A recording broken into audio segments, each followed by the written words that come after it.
Olá, eu sou o Padre Mauro Negro, da Congregação dos Oblatos de São José. Bem-vinda, bem-vindo. Eu estou aqui no Centro de Espiritualidade Josefina, na cidade de Apucarana, ao lado do Santuário São José. E este é o nosso programa Querigma e Catequese, Liturgia Dominical, Leituras e Contextos. Posso dizer para vocês todos, Feliz Ano Novo na liturgia. Sim, embora nós estejamos ainda com algumas semanas para frente do ano civil, mas este já é o primeiro dia do ano novo da liturgia.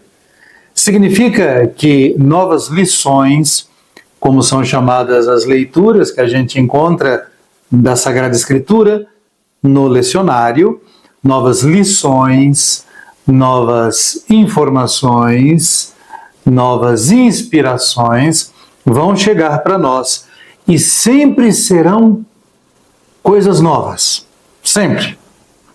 Porque lembra daquele momento que Jesus no Evangelho segundo Mateus, no final do discurso das parábolas, bem no finalzinho do capítulo 13, Jesus ele pergunta aos discípulos que o ouvem: vocês entenderam tudo isso? E os discípulos, assim, meio inadvertidamente, dizem que entenderam. Não entenderam nada, né? Mas, enfim, aí Jesus arremata dizendo: por isso, todo escriba instruído no reino de Deus é como um pai de família, que do tesouro que possui, tira coisas novas e coisas velhas. A Sagrada Escritura, a tradição da igreja, a própria igreja apresenta tesouros para nós. E nós vamos descobrindo, redescobrindo coisas que nós vamos ouvindo, aprendendo e novamente ouvindo e aprendendo tantas vezes quantas forem possíveis. De maneira que nós estaremos sempre mais próximos da realidade que nós buscamos, que é o próprio conhecimento de Deus, a sua presença na nossa vida e na nossa história. Estaremos mais próximos na medida em que nos abrimos para compreender o que Ele quer nos transmitir. Tá? A esse respeito, uma comentáriozinho sobre uma imagem que eu já vi muitas vezes do ano litúrgico como sendo um ciclo. Então, termina no 34º domingo do tempo comum, aí volta tudo para o primeiro domingo do Advento, aí faz todo o ciclo e vai. Então, é como um círculo que sempre retorna no ponto de partida. Eu não concordo com essa ideia, com essa imagem, porque não é assim. O ano litúrgico não volta. Ele sempre caminha, ele sempre progride, porque você e eu também mudamos, progredimos. Bom, assim espero, né? Espero que nós progridamos, possamos ir para frente e não para trás. Nós somos sempre diferentes do que éramos ontem. Mudamos. Então as leituras que nos são apresentadas, embora possam ser muito semelhantes e até as mesmas, nos encontram de modo diferente na vida. E isso nos dá uma percepção diferente também. Por isso, todo ano litúrgico é inédito. Embora nós tenhamos muitas vezes leituras repetidas, lições já aprendidas, mas que precisam ser revistas, retomadas e, com fé, vividas. Então vamos às leituras do primeiro domingo do Advento, do ano da liturgia C. Este é o ano C, que coloca em destaque o Evangelho segundo Lucas. Primeira leitura do profeta Jeremias. capítulo 33, versículos 14 a 16. Eis que virão dias, diz o Senhor, em que farei cumprir a promessa de bens futuros para a casa de Israel e para a casa de Judá. Naqueles dias, naquele tempo, farei brotar de Davi a semente da justiça, que fará valer a lei e a justiça na terra. Naqueles dias, Judá será salvo, e Jerusalém terá uma população confiante. Este é o nome que servirá para designá-la. O Senhor é a nossa justiça. Esse é o trecho do profeta Jeremias, capítulo 33, versículos 14 a 16. 3 versículos apenas. Pois é, então, o profeta Jeremias, que é um profeta bastante conflitivo, ele é conflitivo porque ele vê o que a história está produzindo, ele tem uma expectativa, ele busca mudanças, mas ele é frustrado nessa sua busca, e as expectativas que ele tinha de salvação a curto prazo, elas têm que ser deixadas de lado, porque ele percebe que a história vai ser perdida. Sim, ele percebe que a história vai ser perdida e que o reino de Judá, do qual ele é parte, Jerusalém, aonde ele reside, tudo isso será destruído. Porém, ele tem um olhar voltado para o futuro. E então ele anuncia um tempo em que as coisas irão mudar. Uma das marcas do cristianismo é a esperança. Aliás, Papa Francisco nos propõe o Ano Santo com o tema da esperança. Por quê? A esperança não é uma fantasia, a esperança não é um pensamento positivo, a esperança é uma maneira de demonstrar confiança, a esperança é uma expressão de que a gente vive sob o olhar de alguém maior. A esperança é colocar este olhar nosso neste alguém maior e nele confiar. A esperança é não ter tantas certezas nas nossas forças ou nas nossas decisões efetivas, afetivas, consequentes, mas sim na ação de Deus que acontece na história, de modos às vezes imprevisíveis. E então a esperança é um dos temas deste domingo.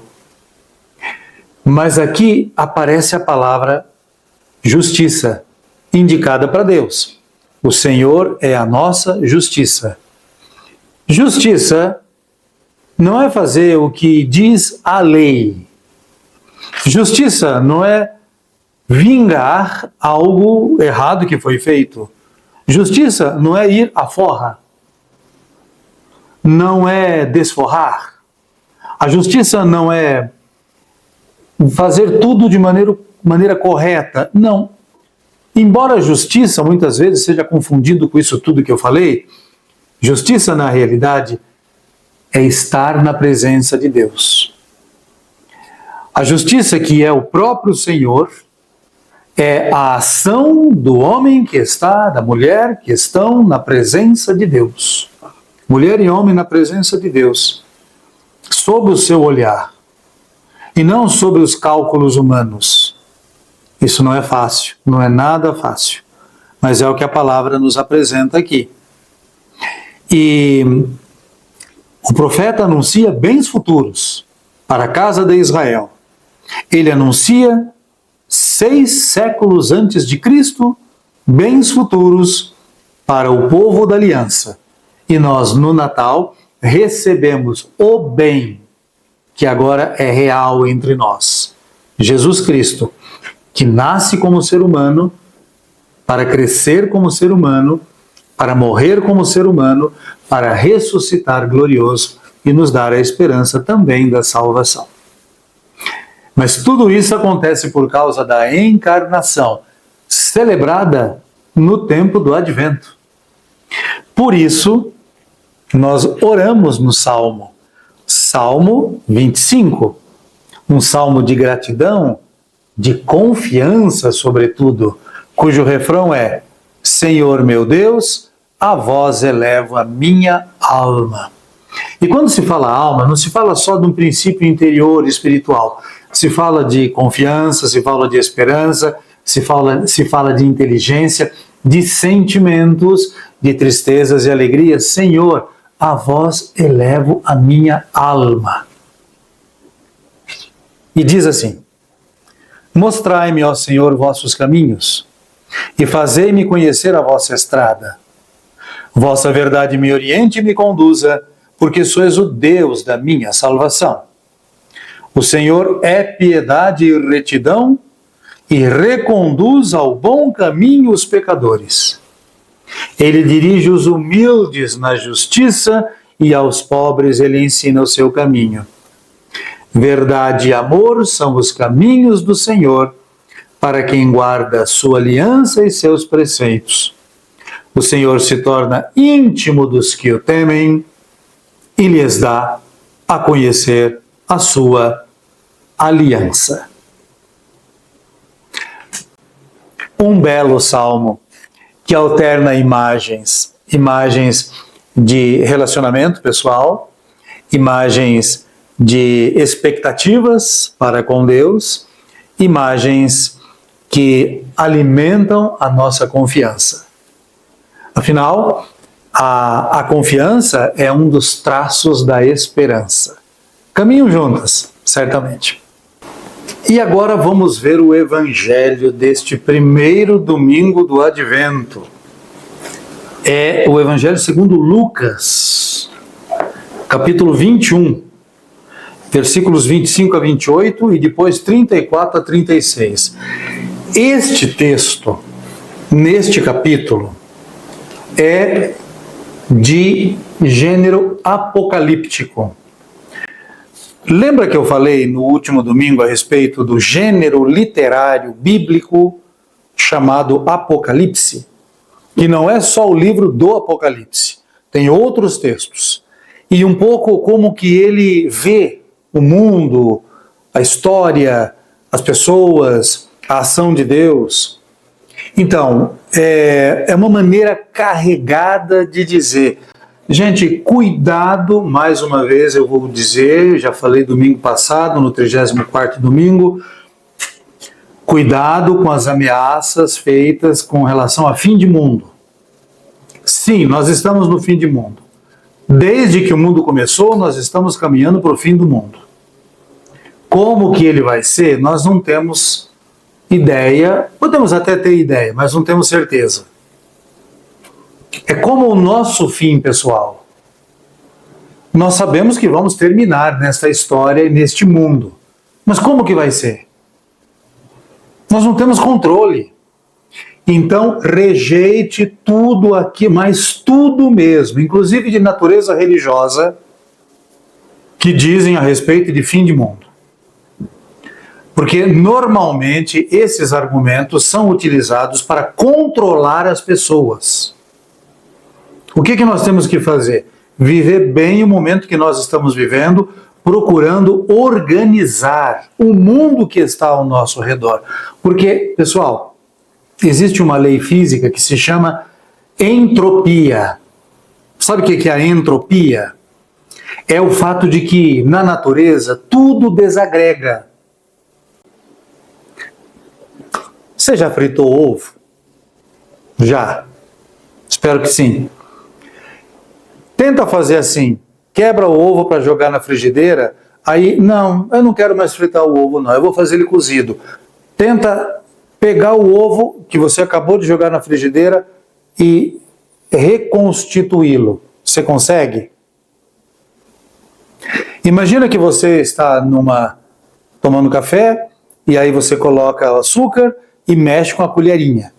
Ah, mas eu acho que eu vou tomar sem açúcar hoje. Então você mexe ao contrário a colherinha para açúcar reconstituir, para não ficar doce. É possível? Não é. A entropia significa que a natureza desagrega, ela gasta, ela perde energia.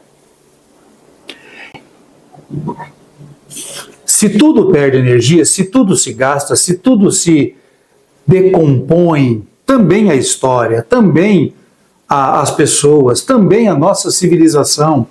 Isso também acontece. E nós percebemos isso quando estudamos a história, situações que vão e vêm. Aquilo que a gente não imaginava que fosse acontecer lá no passado está acontecendo agora, e o contrário pode também se dar. Cuidado com esses discursos que dizem sempre assim: aquele tempo era melhor e agora é ruim. Esse tipo de visão é uma visão viciada. Porque a pessoa que o diz, que apresenta esse argumento, normalmente ela não tem o controle da própria história. Nós já tivemos situações em que uma gripe simples levava à morte facilmente. Você já teve apendicite? Sabe que apendicite matava. Hoje, com uma operação simples, se resolve. E outras coisas mais. Hoje nós sabemos que uma das causas da cegueira é a diabetes. Então, controle a sua alimentação ou tome medicamento e você não vai, como muitos no passado, ficar cego de uma maneira assim quase que inexplicável. Estou dizendo tudo isso, desculpe, é muito assim simplória a maneira como eu estou dizendo, mas para insistir de que a argumentação quanto ao fim de mundo e ao fim das coisas e a ideia de que antes era melhor e agora é pior, essas coisas todas são muito superficiais. Antes nós não tínhamos seguranças nas leis trabalhistas, hoje nós temos leis trabalhistas. Então, por que a mania de dizermos que hoje está ruim? Sim, hoje está ruim, mas ontem também esteve ruim. E amanhã como vai estar? Pior do que hoje? Então, em vez da gente perder tempo nesses resmungos e estéreis, que tal olharmos com confiança para aquilo que devemos fazer? Os desafios modificam ou se renovam e nós devemos enfrentá-los com garra, com coragem. Dito tudo isso, vamos à palavra do Evangelho, na qual Jesus argumenta sobre destruição. Mas vamos tentar entender. Diz Jesus aos seus discípulos: haverá sinais no sol, na lua e nas estrelas. Na terra as nações ficarão angustiadas, com pavor do barulho do mar e das ondas. Os homens vão desmaiar de medo, só de pensar no que vai acontecer no mundo, porque as forças do céu serão abaladas. Então eles verão o Filho do Homem vindo numa nuvem com grande poder e glória. Quando estas coisas começarem a acontecer, levantai-vos e erguei a cabeça, porque a vossa libertação está próxima. Tomai cuidado para que vossos corações não fiquem insensíveis por causa da gula, da embriaguez e das preocupações da vida, e esse dia não caia de repente sobre vós. Pois este dia cairá como uma armadilha sobre todos os habitantes de toda a terra. Portanto, ficai atentos e orai a todo momento, a fim de terdes força para escapar de tudo o que deve acontecer e para ficardes em pé diante do Filho do Homem. Essa é a palavra do Evangelho deste domingo, do capítulo 21 do Evangelho segundo Lucas. Aqui aparecem várias situações que se confluem. Primeiro, quando esse texto foi escrito pelo autor do Evangelho de Lucas, provavelmente Lucas, então ele escreveu esse texto, inspirado por Deus, obviamente, a partir das informações que ele recebeu de pessoas que conheceram a Jesus e que ouviram Jesus dizer o que aqui ele escreveu. Mas ele mesmo não conheceu Jesus. E quando ele escreveu, havia acontecido já um fim de mundo. O mundo que Jesus conhecia, na sua época, tinha acabado. Jerusalém tinha sido destruída, a Judéia tinha sido arrasada, e muitas coisas haviam realmente mudado. A própria religião judaica, da qual fazia parte Jesus, havia mudado tremendamente. Então, quando Lucas escreve isso, muito do que ele escreve e que Jesus anuncia, realmente já havia acontecido. E ele então anuncia e deixa claro para os seus ouvintes, como deixa hoje para nós, que nós temos que estar sempre atentos, porque o fim das coisas sempre pode acontecer. Muitas nações deixam de existir ao longo da história. As guerras mudam drástica e dramaticamente os povos. Pense na Segunda Guerra Mundial. Hoje nós nos angustiamos com uma guerra que acontece no leste da Europa, lá na Ucrânia e na Rússia. Imaginemos, tenhamos em conta a angústia que as pessoas sofreram na Europa, no norte da África, no Oriente e em todo o mundo com a Segunda Guerra Mundial. Parecia o fim de mundo, e muita gente que parecia muito sábia na época dizia, é o fim do mundo. Isso já faz 80 anos que aconteceu. E o mundo não acabou. Acabaram-se expressões do mundo daquela época. Passaram, outras chegaram. Nos anos 60, quando houve a Revolução Estudantil na França, e depois o Festival de Música de Woodstock, com o movimento hippie e outras situações filosóficas e políticas que aconteceram e acabaram também aqui na América Latina, todas essas coisas anunciavam um suposto fim de mundo e nós continuamos existindo. Então, amigas e amigos, o que a gente tem que fazer é como Jesus diz, levantai a cabeça, levantai-vos e erguei a cabeça, porque a vossa libertação está próxima, porque os tempos mudam. E nós estamos dispostos a mudar também com os tempos? Não para pactuar com os tempos de mediocridade, de negação da verdade, mas para superar. Então é uma visão positiva que nós devemos ter. O Papa Francisco propõe o ano santo de 2025, numa época de crise política e crise militar. E passamos há pouco por uma crise sanitária, o Covid-19. Lembra como foi dramático? E nós ainda estamos aqui. E alguns já nos deixaram.